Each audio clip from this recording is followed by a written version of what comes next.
Et si la mort, ce n'était pas vraiment la fin? Et si l'au-delà, c'était pas une destination inconnue, mais plutôt un endroit qu'on pourrait visiter, explorer et même, d'une certaine manière, contrôler? C'est l'idée assez folle d'un expert en expérience de sortie de corps. Et aujourd'hui, on va décortiquer ensemble cette vision du monde bien particulière. Cette question, elle change tout. On a souvent l'image de l'expérience de mort imminente comme un accident, une sorte d'aperçu qu'on ne maîtrise pas du tout. Mais là, l'idée est complètement différente. On parle d'une exploration voulue, planifiée, presque comme si on pouvait réserver un billet pour une autre dimension. Alors, voilà notre programme. D'abord, on va voir comment on peut contrôler l'au-delà. Ensuite, on explorera un peu le plan de cet autre côté. Après ça, on verra le rôle central qu'on y joue, et enfin, comment on pourrait en quelque sorte pirater notre réalité. Allez, on attaque le premier point. La base de tout, c'est de bien faire la différence entre une expérience de mort imminente, qu'on appelle EMI, et ce que la source nomme une expérience de sortie de corps, ou ESC. Apparemment, ça n'a rien à voir. Donc pour cet intervenant, une expérience de sortie de corps, ce n'est pas un hasard. C'est quelque chose d'intentionnel qu'on peut refaire. C'est une compétence en fait qui permettrait d'aller explorer consciemment ce qui se passe de l'autre côté. Pour que ce soit bien clair, il utilise une analogie qui est très très parlante. Une EMI, ce serait comme être jeté d'un avion en plein vol. C'est le chaos, c'est soudain, et on n'a aucune idée de là où on va atterrir. Par contre, une EAC, c'est tout l'inverse. C'est comme monter dans l'avion avec son billet, planifier son saut en parachute et savoir exactement où on veut se poser. La grande différence, c'est le contrôle. Bon, maintenant qu'on a fait la différence, passons à la description de cet autre côté. À quoi ça ressemble, comment c'est organisé, et surtout, d'après cette source, pourquoi est-ce qu'on est ici? L'idée principale, c'est que notre réalité n'est pas juste une suite de hasards. Ce serait un environnement créé de toutes pièces, construit.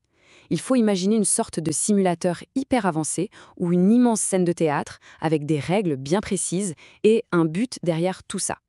Et contrairement à l'image qu'on a parfois d'un au-delà un peu vaporeux, la description ici est très concrète.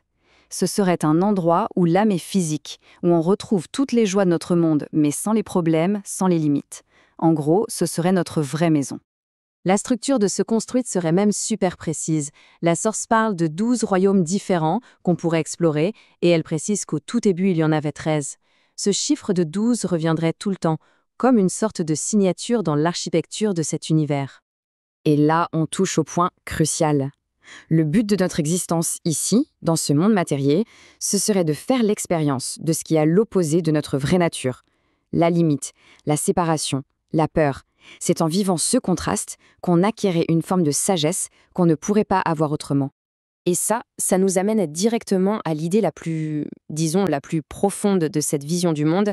Qui sommes-nous vraiment et quel est notre pouvoir? Ça, c'est une idée qui change tout. Il n'y aurait pas de reset magique au moment de la mort.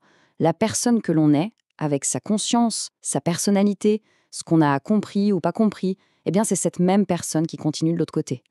Ça veut dire que le travail sur soi, ici et maintenant, est absolument fondamental. Et voilà, on y est, le cœur du message. L'idée n'est pas de se dissoudre dans une grande lumière pour devenir un avec le tout. Au contraire, c'est de réaliser que chaque conscience, chaque âme est souveraine, divine et qu'elle a un pouvoir de création absolu. Pour détailler un peu, ça veut dire quoi? Eh bien, que l'âme est éternelle, qu'elle garde son identité unique pour toujours. Elle n'est pas destinée à être absorbée par un grand tout. Sa nature, c'est d'être un créateur, totalement libre, capable de manifester des réalités juste par la force de sa volonté. Ok, c'est bien beau toute cette théorie, mais concrètement, comment ça marche? Cette dernière partie, c'est un peu le mode d'emploi pour appliquer ces idées et reprendre les commandes. D'après la source, la clé de tout, ce serait le champ électromagnétique de notre corps. C'est ce champ qui maintiendrait l'âme attachée au corps physique. En apprenant à le moduler, à le baisser volontairement, un peu comme ce qui se passe quand on dort ou au moment de la mort, on pourrait laisser l'âme sortir et revenir quand on le souhaite. Alors, comment créer sa réalité? Le processus décrit, c'est un pur exercice de concentration. Tout commence dans le vide, dans le noir de son esprit, là où on doit d'abord visualiser ce qu'on veut. Ensuite, il faut tenir cette image avec une intention tellement forte, tellement focalisée, que toute notre énergie est canalisée vers ce but. Un peu comme un TGV lancé à pleine vitesse sur ses rails, rien ne peut l'arrêter. Mais si on a ce pouvoir, pourquoi est-ce qu'on l'a tous oublié? Pour l'expliquer, la source utilise l'image du téléphone arabe. L'idée, c'est que les vérités spirituelles de base étaient très simples. Mais au fil du temps, elles ont été déformées, mal interprétées, transmises de bouche à oreille, jusqu'à perdre leur sens et devenir des dogmes compliqués, souvent basés sur la peur. Et au final, tout peut se résumer à cette phrase. On ne serait pas juste des figurants dans notre propre vie. Selon cette vision des choses, chacun d'entre nous est à la fois l'acteur principal, le scénariste et le réalisateur du film de sa propre existence. Et c'est là-dessus qu'on va se quitter. Parce que peu importe ce qu'on en pense, qu'on y croit ou pas, cette exploration nous pose une question essentielle. Quel pouvoir a-t-on vraiment sur notre réalité? Et quelle histoire est-ce qu'on choisit de se raconter et de vivre chaque jour? Merci d'avoir partagé ce moment avec moi. Si ce voyage intérieur te touche et résonne en toi, tu as la possibilité de soutenir ce chemin en faisant un don via PayPal. Le lien est dans la description. Chaque don ouvre l'accès à un espace privé réservé aux membres, une véritable source d'inspiration, e-books, vidéos, séminaires et tous les enseignements qui ont nourri ces partages pour t'accompagner plus loin sur ta propre voie. L'accès premium sera activé sous 24 à 48 heures et envoyé directement à ton adresse mail liée à PayPal. Merci de contribuer à cette transmission et de nous aider à ouvrir de nouveaux horizons de conscience.